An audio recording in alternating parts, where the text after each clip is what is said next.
I just wanted to get video of this because this is literally my first time ever using a saw. So I literally bought this skill saw. So I'm going to show you guys a list of all the tools that I'm going to be using throughout this build, because I think it's really amazing that I'm able to do this with just this amount of tools. I'm literally like living / building out of here. So well, right now I'm in my truck and Airbnb, but then I will be living in here once I get the insulation in a little bit more, and I'm just like kind of getting the electrical and everything together. So that'll be really exciting. So I'm pumped up to show y'all that. But for now, we're just going to be working on the framing, and I will show you and give you updates. Here we go.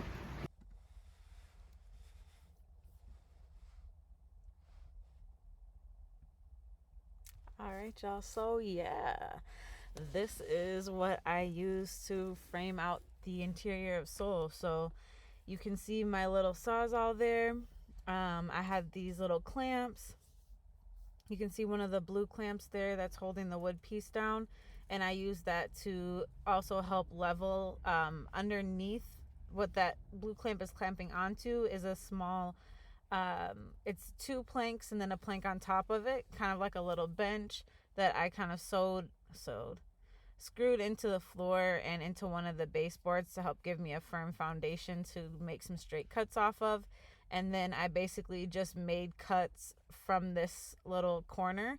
This is actually where the pantry and fridge are going to end up being, but this was a perfect place for me to get these cuttings done before I put the interior walls up. So this is what I used to frame everything out, the ceiling and all of the walls.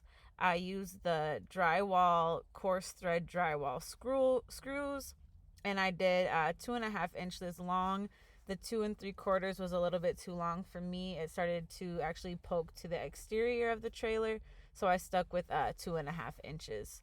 So this is what I used to get everything secured into the trailer. Price wise, the most expensive thing, of course, was the wood. The screws were about $5 for one of those 1-pound cartons, and then the wood was ending up, I think I bought those little planks that I have right there are 1x4s, so they're really nice when it comes to like smaller spaces that you don't need too much thick structure. But then there's also, you can see on here, there's 2x4s. That's one of the taller perpendicular to that little 1x4 there. You can see a 2x4, and so those are a little bit more pricey.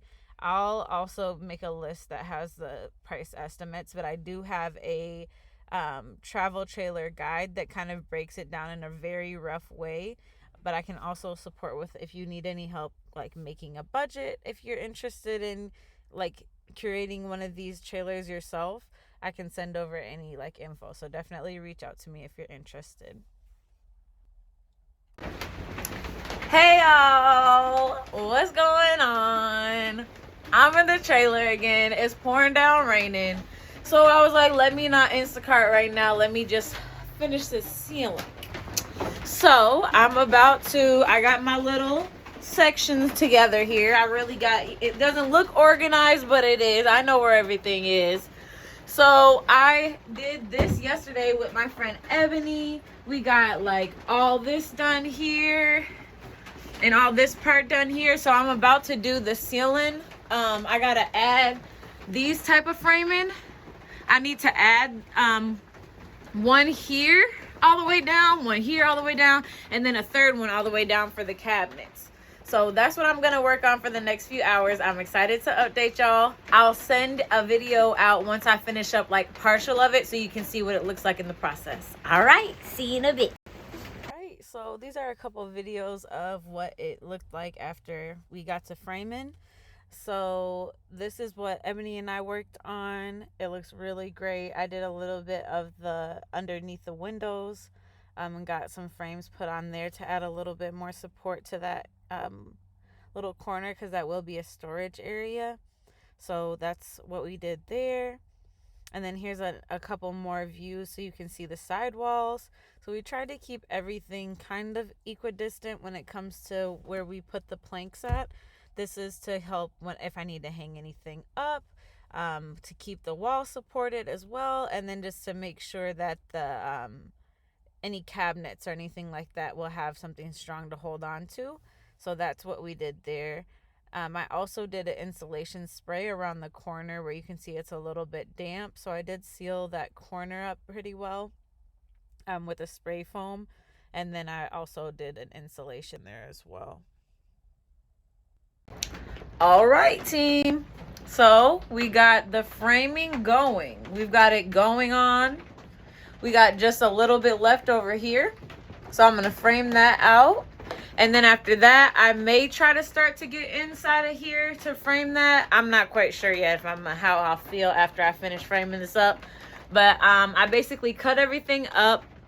And right now I'm charging my screwdriver. So I'm about to go get that out the car and then screw all of these pieces in. And then I'm going to do the other half of the trailer ceiling and potentially these walls, adding some framing here to the walls on the side here, just where I needed, just a couple more pieces. And then after that, I should be done for the day. Or I may work on the back wall over here, which is going to be the shower, washer, dryer, fridge, wardrobe, and electrical area. So there's a lot going on over there. So I don't know if I want to start that today or if I just want to spend some time drafting it up. So we'll see where I get with that. But for now, I'm feeling good about this ceiling. It's looking good.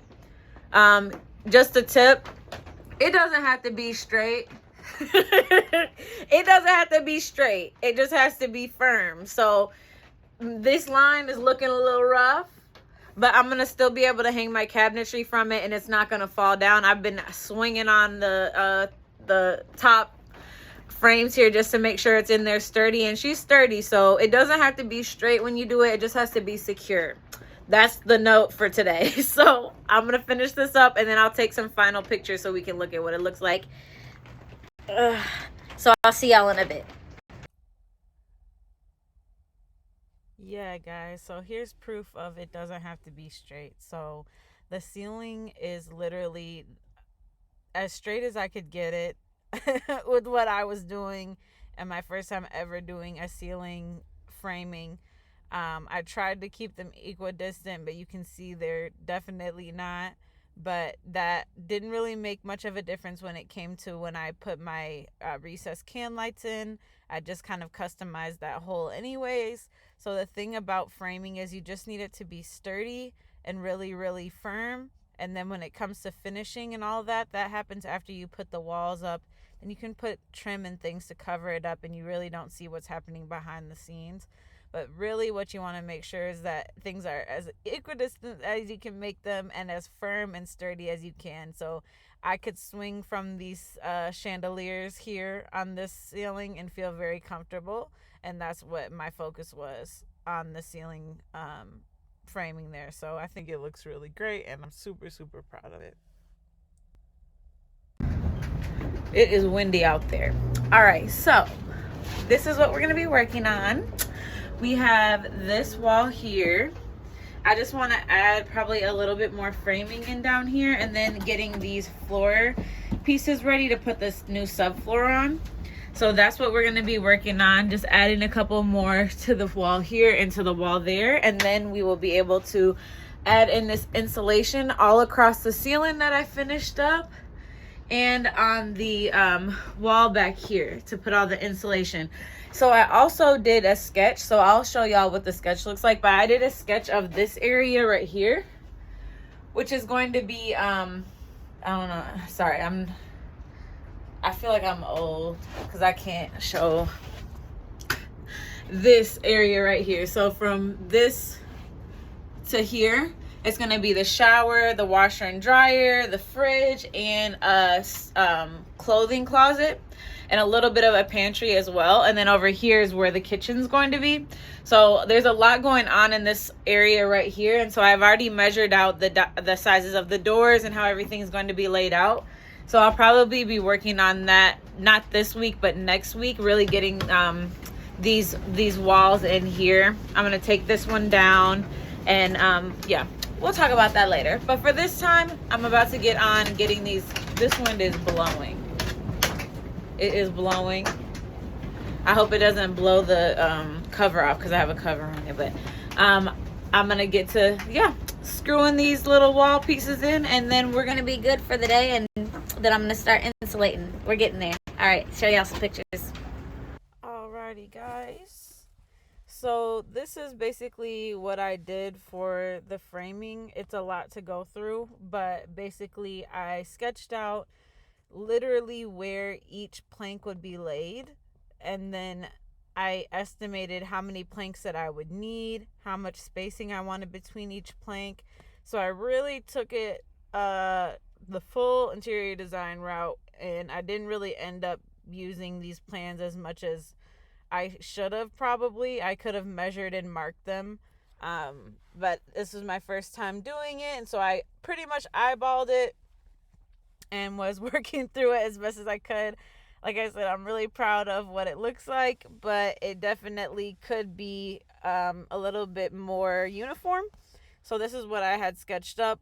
I had measured the lengths of the planks that I needed, and then put the spacing in between them to know how much I should purchase. So, yep, this is me being happy once all of that is done. And then that's it for this one. So, this was a pretty long one. This was about a week or so of work that I did. So, I'm putting it all into one, but it's quite a bit of work. So, I'm really happy for everything that I got done in this week. And next time, we'll be talking about insulation. So, until then, we'll talk to y'all soon.